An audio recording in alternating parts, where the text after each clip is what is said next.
Hello.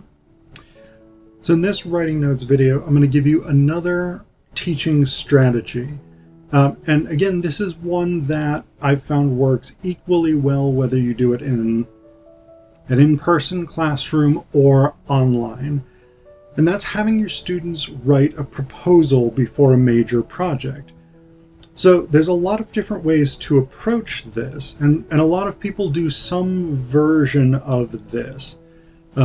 Whether it's like it's called like a planning workshop, or a plan, just a proposal, initial idea, whatever it is.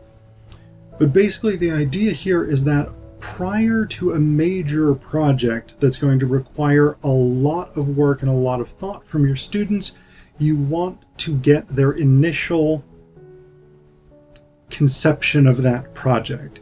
You want something fairly formal in which they tell you what they're expecting to do, and you can give them feedback to guide them in the right direction, to make sure that they're going to succeed at actually meeting the requirements of the project.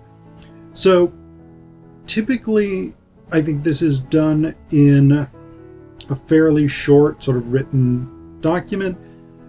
Some people will specify that they want paragraphs. Some people are fine with bullet points or sort of general notes or things like that.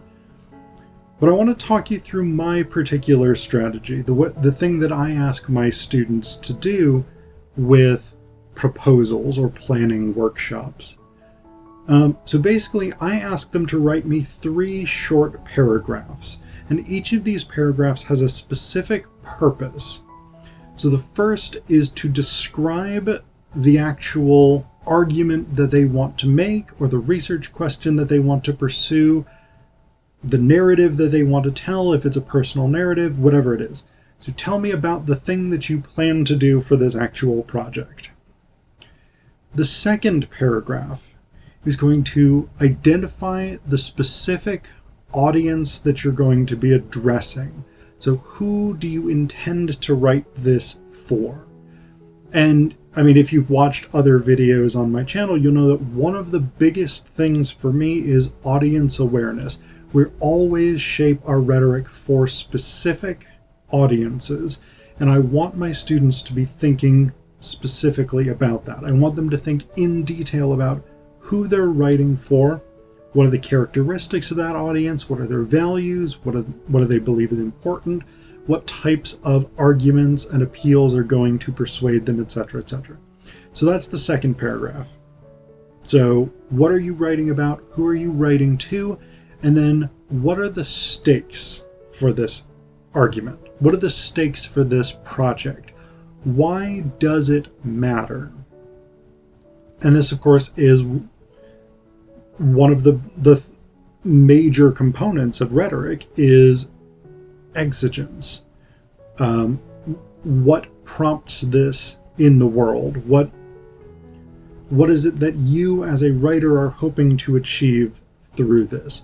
Are you attempting to persuade your audience? Are you attempting to inform them? Are you attempting to entertain them? Do you want them to go out and vote for a specific candidate or a measure? Do you want them to adopt your recommended solution for a problem? Are you trying to convince your roommates to get Chinese rather than Mexican? So this is the thing. These are, for me, the 3 things that I ask my students to do. What are you writing about? Who are you writing to? And why does it matter? What is it that you're hoping to achieve? Or what is it that you're hoping to change?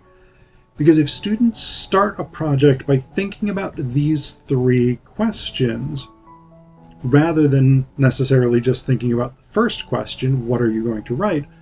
If they start by thinking about these 3 questions, they'll enter the project having a more concrete and specific sense of what exactly they need to do to achieve those goals.